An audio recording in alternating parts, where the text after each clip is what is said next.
명언에 빠져들다. 세상을 살아가다 보면 주변에 상냥한 사람들이 많다. 상냥하다는 것은 큰 장점이다. 하지만 세상에는 이 상냥함을 역으로 이용하는 나쁜 사람도 있다. 교묘한 말로 상냥한 사람을 속인다든지 돈을 뺏는다든지 하는 사람들이 있다. 이런 나쁜 사람들은 좋은 사람을 얕잡아보고 덤빈다. 이런 사람이라면 잘 속일 수 있겠지. 이런 사람이면 돈을 뺏을 수 있을 거야. 라는 생각으로 접근한다.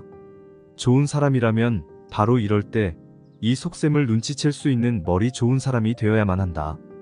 상냥한 사람 중에는 학교나 사회에서 상처가 되는 말을 듣거나 다른 사람들로부터 괴롭힘을 당하는 경우가 많다.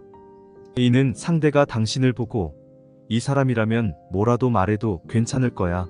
마침 화풀이를 하고 싶었는데 얘를 괴롭혀야겠어. 와 같은 생각을 하고 있다는 뜻이다.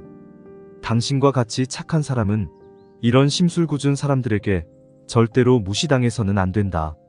그래서 좋은 사람일수록 강해져야만 한다. 선에 강해지려면 악에도 강해져야 한다. 악에 강하다는 것은 악을 간파하는 힘이 있다는 뜻이다. 나쁜 사람의 생각을 앞질러서 간파하지 않으면 안 된다는 의미이기도 하다. 저 사람은 사람이 참 좋아 라는 평가만으로는 살아갈 수 없다. 좋은 사람이라도 악에 약하면 남들에게 얕잡혀 바보 취급을 당하거나 사기를 당하거나 괴롭힘을 당할 수 있다. 또한 언뜻 보기에는 친절하지만 상대를 겁주거나 불안하게 만드는 사람과도 엮이지 말아야 한다. 세상에는 신이라는 말을 함부로 입에 담거나 점괘를 빌미로 겁을 주는 사람들이 있다.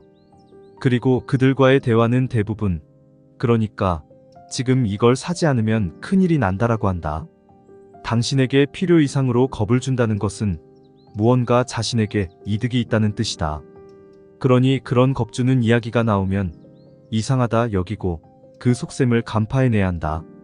계속 강조하지만 좋은 사람이야말로 사람을 간파하는 힘을 길러야 한다. 그것은 당신을 위한 길뿐만 아니라 세상을 위한 길이기도 하다. 누구에게나 상냥한 것은 최고의 미덕이다. 하지만 앞서 말했듯이 상냥한 사람이 가진 최대의 결점은 사람들에게 무시당하기 쉽다는 것이다. 무시당하는 경우라는 건 사람마다 다르고 그 사람이 처한 상황에 따라 달라진다. 남편에게 무시를 당해 무슨 일이 터질 때마다 두들겨 맞는 부인이 있는가 하면 상사에게 무시를 당해서 회사에만 가면 지독한 막말을 들어야 하는 직장인도 있다. 초등학생 중에는 같은 반 아이들에게 무시를 받고 따돌림을 당하는 아이도 있다. 그런데 이렇게 제각각 다른 상황을 한꺼번에 구할 수 있는 마법의 말이 있다. 거드름 피워서도 안 되고 무시당해서도 안 된다. 이 말을 하루에 100번씩 자신에게 말하라. 사람의 두뇌는 자신이 입에 담는 말과 딱 맞아떨어지는 방법을 현실에서 찾아내도록 설계되어 있다.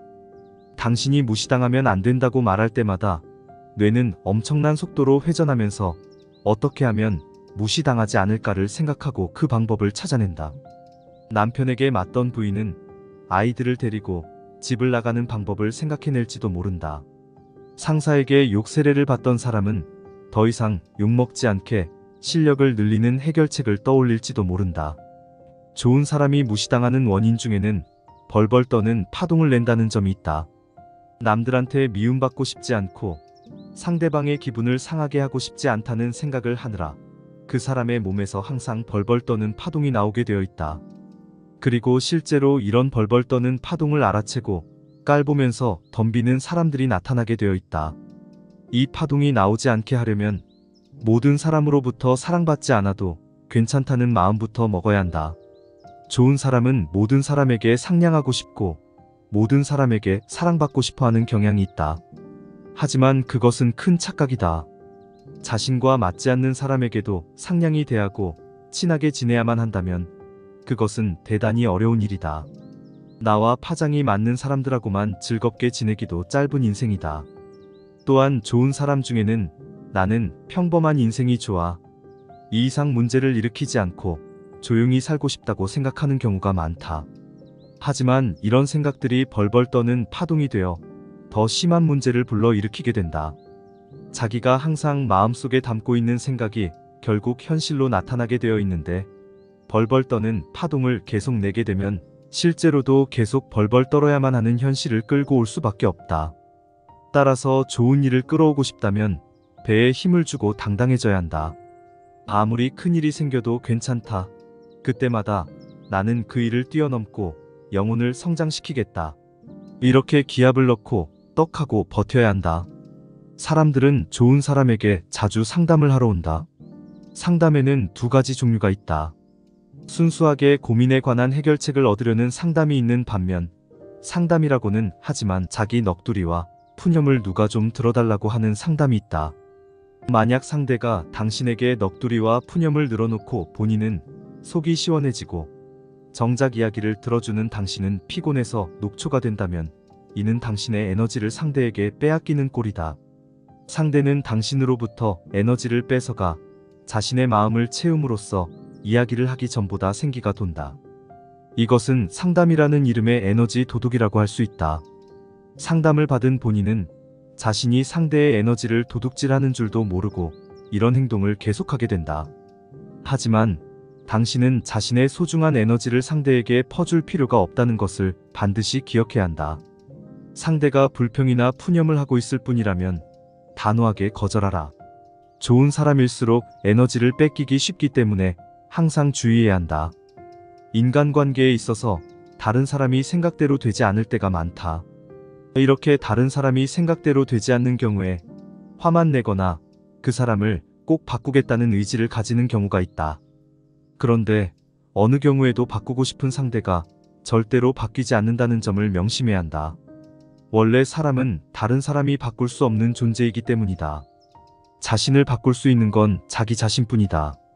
하지만 남을 바꿀 수는 없지만 바뀌지 않는 사람에게 나는 무엇을 해줄 수 있을까를 생각하면 그것은 당신의 영혼에 있어 최고의 수행이 될 수 있다. 설사 부모 자식 부부간이라도 상대방의 사고방식을 바꾸려고 생각하면 엄청난 에너지가 필요하다. 이 사람도 이 사람대로 어쩔 수 없겠지. 그럼 나는 이 사람에게 무엇을 해줄 수 있을까라고 생각하고 마음을 유연하게 가지면 비로소 상대의 장점이 잔뜩 보이기 시작한다. 마음이 유연해지면 바로 파동이 변하고 그로 인해 상대의 파동이 변하기도 한다. 그리고 기적이 일어나 상대의 마음과 사고방식이 갑자기 변하기도 한다. 주변에 민폐가 되는 사람이나 싫은 사람이 생기면 대부분은 그런 사람이 있다고 남에게 푸념한다든지 상담을 한다든지 한다. 그런데 이런 말을 하기 시작하면 실제로 그런 사람들이 언제까지나 당신의 주변에 맴돌게 된다. 계속 강조했듯 사람은 평소에 자신이 입에 담고 있는 일을 끌어당기게 되어 있다. 민폐가 되거나 싫은 사람이 있더라도 내 주변에는 좋은 사람밖에 없다고 항상 생각하고 말아라. 이렇게 몇 번이고 생각하고 말하다 보면 어느 날 정말로 좋은 사람을 만나게 되거나 싫어하는 사람이 갑자기 사정이 생겨 당신 근처에 못 오게 되는 일들이 기적처럼 생기게 된다. 이것이 바로 언어가 갖고 있는 마법의 힘이다. 어떤 분야에서 성공한 사람이라고 하면 완벽해서 나무랄 데가 없는 사람이라고 생각할지 모르지만 꼭 그렇지는 않다. 사실 많은 사람으로부터 사랑받는 사람은 오히려 좀 모자란 면이 있는 사람이다. 완벽한 사람처럼 보이는데 나사가 빠진 듯한 부분이 있거나 의외의 콤플렉스를 갖고 있을 때 오히려 상대에게 먼저 그것을 숨기지 않고 이야기해주면 공감하게 되고 그 사람을 더 응원하고 싶어지게 된다. 단, 자신의 모자란 부분을 이야기할 때는 들어주는 사람을 우울하게 만들지는 말자. 유머를 담아 모두가 밝은 분위기에서 자신의 모자란 부분을 감추지 않고 이야기할 수 있다면 점점 더 많은 사람으로부터 사랑받게 될 것이다. 그 사람의 좋은 점을 드러내기 위해서는 그 사람의 장점만 들을 것이 아니라 그 사람의 단점도 들어줄 필요가 있다. 사람은 모두 좋은 점을 갖고 있고 이를 발견하면 그 후로는 그것을 발전시키면 된다. 우선은 상대가 갖고 있는 좋은 점을 알아채는 것이 중요하다. 본인이 단점이라고 생각하는 것이 의외로 장점이 될 가능성도 있다. 그리고 그 장점을 누군가가 발견하고 알아주면 살아가면서 그것을 재능으로 살려나갈 수도 있다. 무슨 일을 하든 자기만 우선적으로 생각하는 사람이 있다. 반대로 뭔가를 할 때 남을 가장 먼저 생각하는 사람이 있다. 사실 모두가 이런 사람을 좋아한다. 나보다 모두가 우선이라는 것은 남들에게 인정받아야지라고 생각하는 것과는 좀 다르다. 단순히 인정받고자 하는 것과 남을 재미있고 즐겁게 해줘야지라고 생각하는 것은 닮은 듯하지만 사실은 다르다. 이처럼 모두를 즐겁게 만들자는 것을 우선으로 생각할 때 더 많은 사람으로부터 사랑받을 수 있다. 감사합니다.